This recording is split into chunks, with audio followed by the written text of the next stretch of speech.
السلام علیکم ورحمۃ اللہ وبرکاتہ۔ ان الحمد للہ نحمدہ ونصلی علی رسولہ الکریم، اما بعد۔ عزیز طلباء، گزشتہ درس میں مرسل کا حکم بیان کیا گیا تھا کہ علماء کرام نے مرسل کے حکم کے بارے میں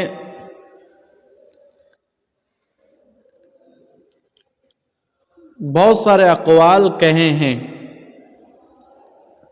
جن کا خلاصہ 3 اقوال پر کیے جا سکتے ہیں، اور ان میں سے 2 قول گزر چکے تھے۔ یعنی پہلا قول یہ تھا کہ مرسل ضعیف اور مردود ہے، اور دوسرا قول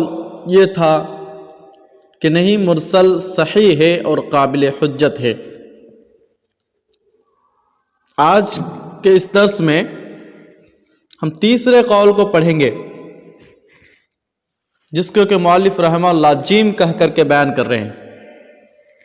کہ قبولہ بشروط أن يصح بشروط وهذا عند الشافعي وبعض أهل العلم، کہ تیسرا قول یہ ہے کہ وہ چند شرائط کے ساتھ قابل قبول ہے، قابل حجت ہے۔ أي يصح بشروط، وہ چند شروط کے ساتھ صحت پر دلالت کرتے ہیں مرسل۔ اور یہ قول امام شافعی رحمہ اللہ اور اسی طرح بعض اہل علم کا ہے۔ اب شرائط کیا ہے تو اس کی طرف اشارہ کرتے ہوئے کہہ رہے ہیں کہ وَهَذِهِ الشُّرُوطُ أَرْبَعَةٌ، اور یہ کل 4 شرائط ہیں۔ ثَلَاثَةٌ فِي الرَّابِ الْمُرْسِلِ، جن میں سے 3 شرطیں مرسل یعنی ارسال کرنے والے راوی سے متعلق ہے، وَوَاحِدٌ فِي الْحَدِيثِ الْمُرْسَلِ، اور ان میں سے ایک شرط مرسل حدیث سے متعلق ہے۔ وَإِلَيْكَ هَذِهِ الشُّرُوطُ،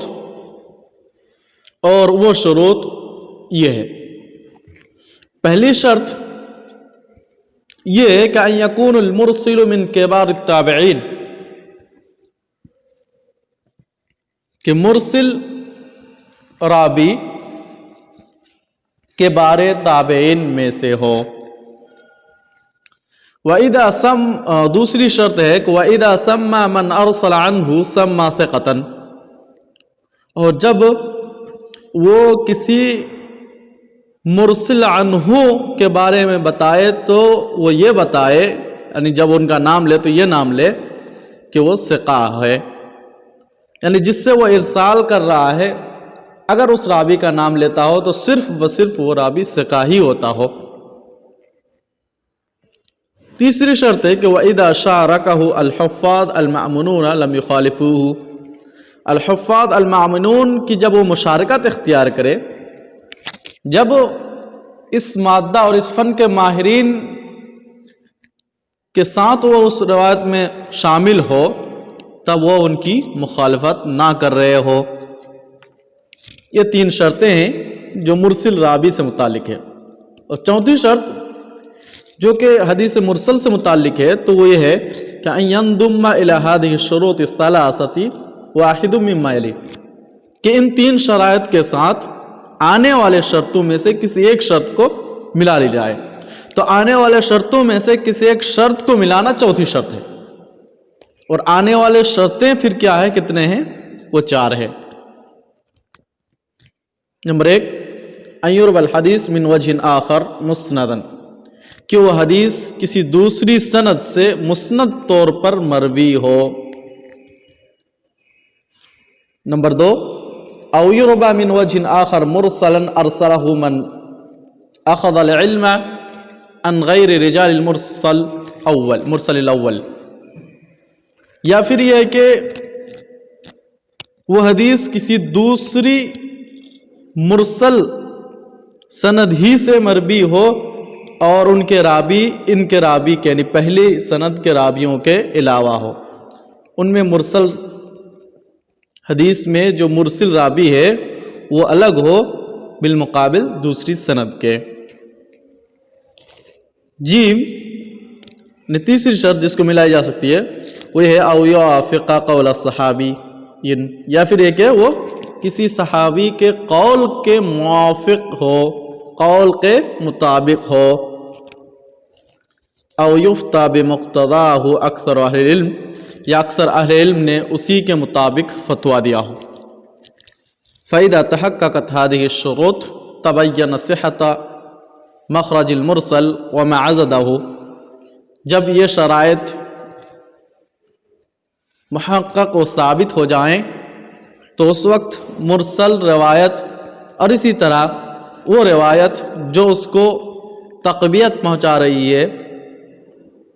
ان دونوں کی مخرج کے اعتبار سے وہ دونوں صحت پر دلالت کریں گے. وَأَنَّهُمَا صَحِيحَانِ، اور وہ دونوں صحیح مانے جائیں گے. لَوْ عَارَضَهُمَا صَحِيحٌ مِّن طَرِيق، گرچہ وہ دونوں ٹکرا رہے ہوں کسی ایک طریق سے، رجحناہما علیہ، جن میں سے ایک کو ہم دوسرے کے اوپر فوقیت دے سکتے ہیں. بتعدد الطرق، تعدد طرق کے وجہ سے. کب؟ اذا تعذر الجمع بینہما، جب ان دونوں کے درمیان جمع تطبیق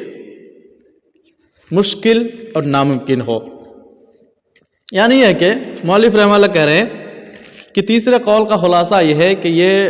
ان گزشتہ شرائط کے محقق ہونے کی صورت میں صحیح اور قابل قبول ہوگی. ہاں اگر کسی دوسری حدیث ہے جو اس کی مخالفت میں ہے تو اسی حدیث کو فوقیت دی جائے گی اس طور پر کہ اس حدیث کو تقویت مل رہی ہے کسی دوسری حدیث سے یا دوسری سند سے. اس کے بعد مؤلف رحمہ اللہ بیان کر رہے ہیں مرسل الصحابی. مرسل صحابی تو بولے مرسل صحابی کس کو کہتے ہیں؟ بولے کہ ہوا ما اخبر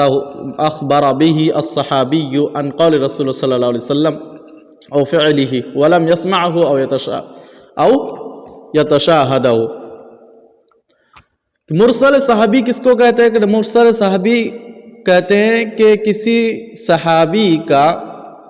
خبر دینا کسی چیز کے بارے میں اللہ کے نبی صلی اللہ علیہ وسلم کی طرف نسبت کرتے ہوئے، یا پھر اللہ کے نبی صلی اللہ علیہ وسلم کے فعل کو بیان کرنا اس حال میں کہ وہ ان سے نہ سنا ہو یا اللہ کے نبی صلی اللہ علیہ وسلم سے انہوں نے بالمشاہدہ اخذ نہ کیا ہو. جب وہ صحابی اور اللہ کے نبی صلی اللہ علیہ وسلم کو دیکھے ہیں اور ایمان ہی کے حالات میں وفات پائے ہیں تو پھر کیسے ہو سکتا ہے کہ اللہ کے نبی صلی اللہ علیہ وسلم سے حدیث نہیں سنے ہو، یا پھر کیسے ہو سکتا ہے کہ اللہ کے نبی صلی اللہ علیہ وسلم سے بالمصافحہ وہ حدیث اخذ نہیں کیا ہو؟ تو اسی کی طرف اشارہ کرتے ہوئے مؤلف رحمہ اللہ کہہ رہے کہ ایسا ممکن ہے جیسے کہ اس کی تین صورتیں بن سکتی ہے. یعنی کیسے؟ بولے اما لصغار سنہ، یا تو اس وجہ سے کہ وہ بہت کم سن تھا، کم عمر صحابی تھا، تو کم عمر ہونے کی وجہ سے ان سے وہ حدیث اخذ نہیں کر پائے، لیکن دوسرے صحابی سے سنے ہوں گے تو وہ اللہ کے نبی صلی اللہ علیہ وسلم سے ڈائریکٹ بیان کر دے، تو اس وقت اس صورت میں اس کو مرسل صحابی کہا جائے گا. یا دوسری صورت یوں بن سکتی ہے او تاخر اسلامی ہی، یا پھر اس کے اسلام متاخر الاسلام ہونے کے اعتبار سے. مثلا پہلے کی مثال ہم یوں دیں گے کہ جیسے ابن عباس ہے، عبداللہ بن عمر ہے، عبداللہ بن عمرو بن عاص ہے، یہ لوگ صغار صحابہ میں سے شامل ہے. تو اگر یہ لوگ اس عمر کی حدیث بیان کر رہے ہوں جس وقت وہ قابل اخذ نہ ہو، یعنی اس حدیث کو اخذ کرنے کی صلاحیت ان میں نہ ہو، جیسے 1 سال 2 سال کے رہے ہو، تو واضح ہے کہ وہ مرسل صحابی کہلائے گا کہ وہ کسی صحابی سے سنے ہیں لیکن وہ بالواسطہ ذکر نہ کر کے اللہ کے نبی صلی اللہ علیہ وسلم سے ڈائریکٹ ذکر کر رہے ہیں. اور تاخر اسلامی ہی یہ کہ رہے ہے کہ وہ صحابی متاخر الاسلام ہو، یعنی یہ کہ کوئی شخص ہے جیسا ابو ہریرہ رضی اللہ تعالیٰ عنہ ہے کہ وہ غزوہ خیبر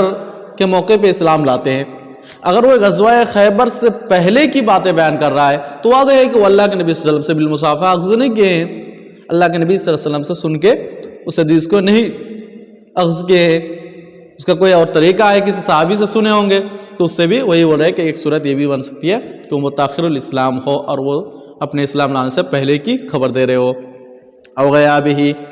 یا پھر تیسری صورت یہ بھی بن سکتی ہے کہ وہ غائب ہو، جیسے حضرت عثمان غنی رضی اللہ تعالیٰ عنہ کو لے لیجئے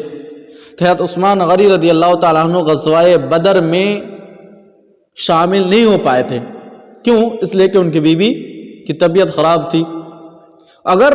عثمان غنی رضی اللہ تعالیٰ عنہ غزوہ بدر کے سلسلے میں کوئی بات کہہ رہے ہوں، اس کا مطلب یہ ہوتا ہے کہ وہ کسی صحابی سے سنے ہوں گے، اللہ کے نبی صلی اللہ علیہ وسلم سے نہیں سنے، اس لیے کہ وہاں وہ حاضر نہیں تھے، وہاں سے وہ غائب تھے،